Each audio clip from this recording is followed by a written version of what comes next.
नमस्कार, आप देख रहे हैं संगम ला एजुकेशन में। सैनी संगम आपका हमारे चैनल पे हार्दिक स्वागत करता हूं। दोस्तों, हम फिर हाजिर हैं आपके लिए राजस्थान पुलिस कांस्टेबल भर्ती से संबंधित पार्ट सी यानी महिलाओं एवं बच्चों के प्रति अपराध व कानून से संबंधित क्लास नंबर 6 लेकर के। दोस्तों, अभी तक आपने हमारे चैनल को सब्सक्राइब नहीं किया है तो सब्सक्राइब कर लीजिए, और अभी तक आपने हमारी पीछे की क्लासें अगर नहीं देखी हैं तो इस वीडियो की डिस्क्रिप्शन में लिंक दिया गया है, तो आप क्लास वाइज क्लास देख सकते हैं। तो आइए चलते हैं हम हमारी आज की क्लास की ओर। Class number 6। हमारा आज का पहला प्रश्न, यौन शोषण से बच्चों की सुरक्षा का अधिनियम यानी पोक्सो एक्ट 2012 में बालक का अश्लील प्रयोजनों के लिए वर्णन कौन सी धारा में है? जी हाँ दोस्तों, ये है हमारा उत्तर सही है। इसमें धारा 13 के अंदर किन्हीं बालकों का अश्लील प्रयोजनों के लिए प्रयोग करना ये धारा 13 में वर्णित है। हमारा अगला प्रश्न, यौन शोषण से बच्चों की सुरक्षा का अधिनियम यानी पोक्सो एक्ट 2012 की धारा 13 के अपराध के लिए धारा 14 के लिए कितने वर्ष तक की सज़ा का प्रावधान है? यानी पोक्सो एक्ट 2012 की धारा 13 में जो अपराध हैं, अगर वो अपराध किया जाए तो पोक्सो एक्ट की धारा 14 के अनुसार कितने वर्ष तक की सज़ा का प्रावधान है? यानी धारा 13 में जो अपराध वर्णित है उसका जो सज़ा का प्रावधान धारा 14 में है वो कितने वर्ष तक की सज़ा का प्रावधान है? तो हमारा सही उत्तर होगा 5 वर्ष तक की सज़ा का प्रावधान है, यानी ऑप्शन सही होगा, 5 वर्ष तक। हमारा अगला प्रश्न, कोई व्यक्ति जो वाणिज्यिक प्रयोजनों के लिए बालक को सम्मिलित करते हुए किसी अश्लील सामग्री का या किसी भी रूप में भंडारण करेगा, वह किसी भांति के कारावास से जो कितने वर्ष तक हो सकेगा या जुर्माना या दोनों से दंडित किया जाएगा। यानी कहने का प्राय ये है कि कोई भी व्यक्ति वाणिज्यिक प्रयोजनों के लिए किसी बालक को शामिल करते हुए उससे संबंधित अश्लील सामग्री का उपयोग करता है या उसका उपयोग यानी बालक का उपयोग अश्लील सामग्री भंडारण के लिए करेगा, तो वह कितने वर्ष तक की सज़ा का हकदार होगा, यानी उसे कितने वर्ष तक सज़ा या जुर्माना दिया जाएगा? तो ऑप्शन ब सही है, 3 वर्ष तक सज़ा होगी। हमारा अगला प्रश्न, पोक्सो एक्ट 2012 की परिभाषा के अनुसार कितने वर्ष से कम आयु का कोई भी व्यक्ति नाबालिग है? यानी कितने वर्ष से कम आयु का कोई भी व्यक्ति नाबालिग माना गया है पोक्सो एक्ट 2012 के अनुसार? तो हमारा सही उत्तर होगा ऑप्शन स यानी 18 वर्ष से कम। यानी जो भी कोई व्यक्ति 18 वर्ष से कम है वो नाबालिग माना गया है, जिसकी परिभाषा पोक्सो एक्ट 2012 में दी गई है। अगला प्रश्न, बालिकाओं के साथ बढ़ती दरिंदगी को देखते हुए पोक्सो एक्ट 2012 में बदलाव किया गया, जिसके तहत अब कितने साल तक की बच्ची से रेप के दोषियों को मौत की सज़ा मिलेगी? यानी जो पोक्सो एक्ट जो था वो बालिकाओं के साथ बढ़ती दरिंदगी को देखते हुए उसमें बदलाव करके पोक्सो एक्ट 2012 में बदलाव करके कितने वर्ष से कम उम्र तक की बच्ची के साथ अगर रेप होता है तो दोषियों को फांसी की सज़ा का प्रावधान किया गया है। तो वो है 12 वर्ष से कम बच्चियों के साथ अगर दरिंदगी होती हैं तो उन दोषियों को मौत की सज़ा का प्रावधान मिलेगा। तो वो जो उम्र है बच्चियों की वो 12 वर्ष कर दी गई है पोक्सो एक्ट 2012 को संशोधित करके। हमारा अगला प्रश्न, सर्वप्रथम किशोर न्याय अधिनियम अस्तित्व में कब आया? यानी सबसे पहले जो किशोर न्याय अधिनियम है वो अस्तित्व में कब आया या कब लागू किया गया? तो वो है ऑप्शन ब यानी 1986 में। अगला प्रश्न, सर्वप्रथम किशोर न्याय अधिनियम 1986 में अस्तित्व में आया, जिसे देश भर में किस सन को लागू किया गया? यानी जो किशोर न्याय अधिनियम है वो सर्वप्रथम 1986 में अस्तित्व में आया था, लेकिन इसे देश भर में किस सन को लागू किया गया था? तो हमारा सही उत्तर होगा ऑप्शन 6 यानी 2002 में इसे देश भर में लागू कर दिया गया था। हमारा अगला प्रश्न, किशोर न्याय अधिनियम में सन 2006 व 2011 में कुछ संशोधन किए गए। किस वर्ष में इस कानून में व्यापक परिवर्तन किए गए और यह एक नए स्वरूप में लागू किया गया? यानी जो किशोर न्याय अधिनियम है इसमें सन 2006 व 2011 में संशोधन किए गए थे, मगर किस वर्ष इसमें व्यापक यानी ज़्यादातर परिवर्तन किए गए थे और यह एक नए स्वरूप में लागू किया गया? तो इसका सही उत्तर है ऑप्शन ड यानी 2015 में। हमारा अगला प्रश्न, किशोर न्याय अधिनियम यानी बालकों की देख रेख और संरक्षण अधिनियम 2015 की किस वर्ष नियमावली बनाई गई?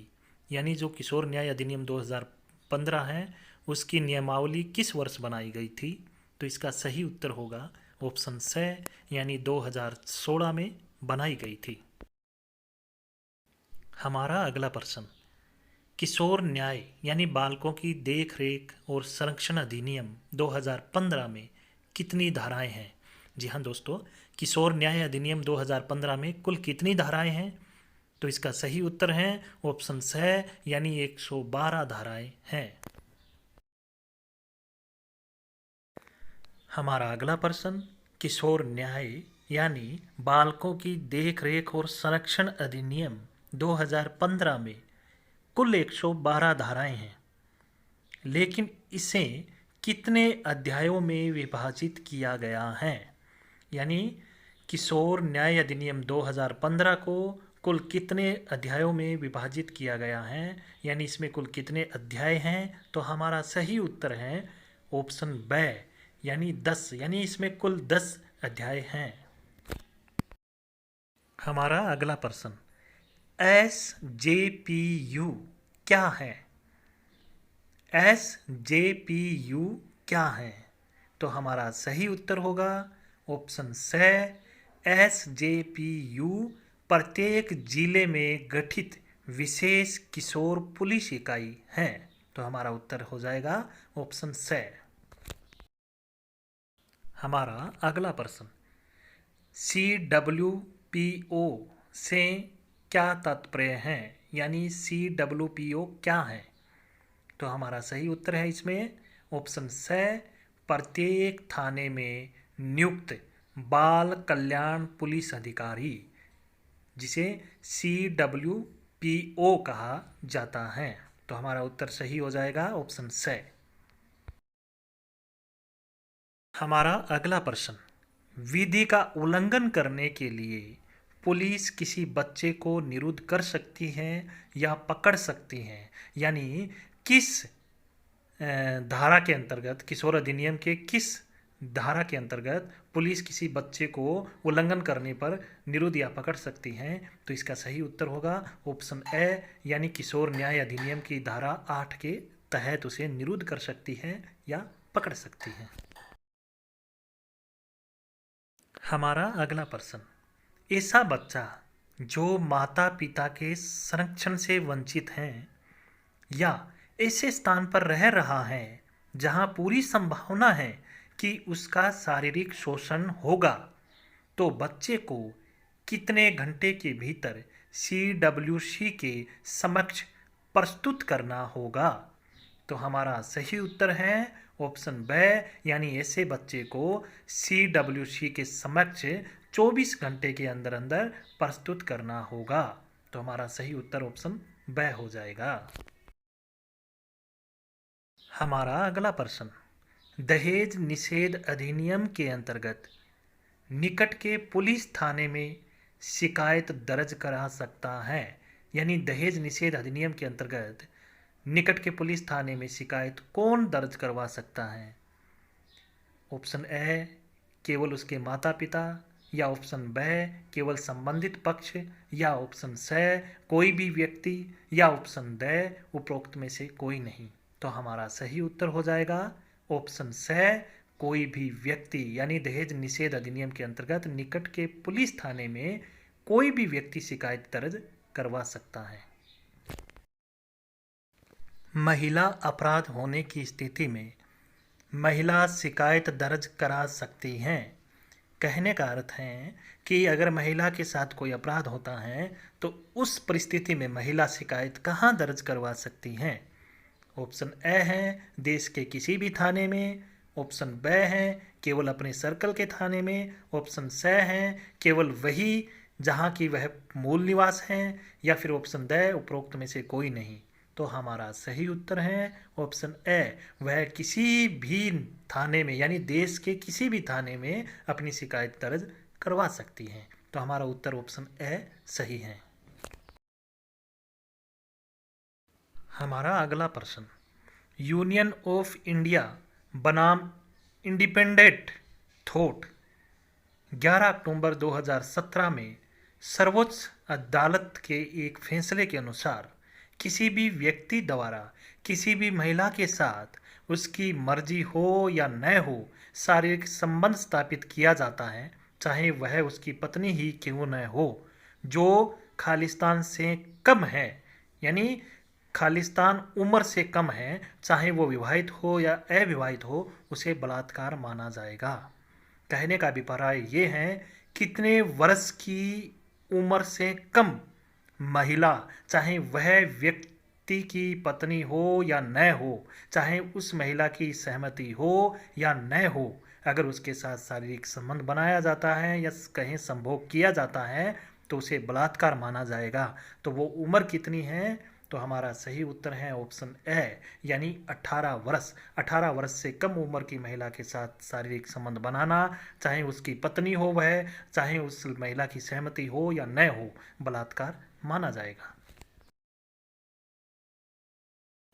हमारा अगला प्रश्न, 2006 में शारदा एक्ट को समाप्त कर नया अधिनियम बाल विवाह निषेध अधिनियम 2006 कब से लागू किया गया? यानी शारदा एक्ट जो था उसको 2006 में समाप्त कर दिया गया, उसकी जगह पर बाल विवाह निषेध अधिनियम 2006 लागू किया गया, जो किस वर्ष लागू किया गया यानी कब लागू किया गया? तो हमारा सही उत्तर है ऑप्शन डी यानी बाल विवाह निषेध अधिनियम 2006 1 नवंबर 2007 को लागू किया गया। तो हमारा ऑप्शन डी सही हो जाएगा। हमारा आज का आखिरी प्रश्न, बाल अधिकारों के संरक्षण हेतु राष्ट्रीय आयोग का मुख्यालय कहाँ है? यानी बाल अधिकारों के संरक्षण हेतु राष्ट्रीय आयोग जो है उसका मुख्यालय कहाँ स्थित है? तो हमारा सही उत्तर होगा ऑप्शन बी नई दिल्ली, यानी बाल अधिकारों के संरक्षण हेतु राष्ट्रीय आयोग का मुख्यालय नई दिल्ली में स्थित है। जी हाँ दोस्तों, ये थी हमारी आज की क्लास नंबर 6। आपको हमारी आज की क्लास कैसी लगी इसके बारे में हमें ज़रूर बताइएगा, और हमारे साथ जुड़े रहने के लिए आपका धन्यवाद। इस वीडियो को अधिक से अधिक शेयर कीजिएगा, और अब अपने साथी सैनिक संगम को दीजिए इजाज़त। नमस्कार।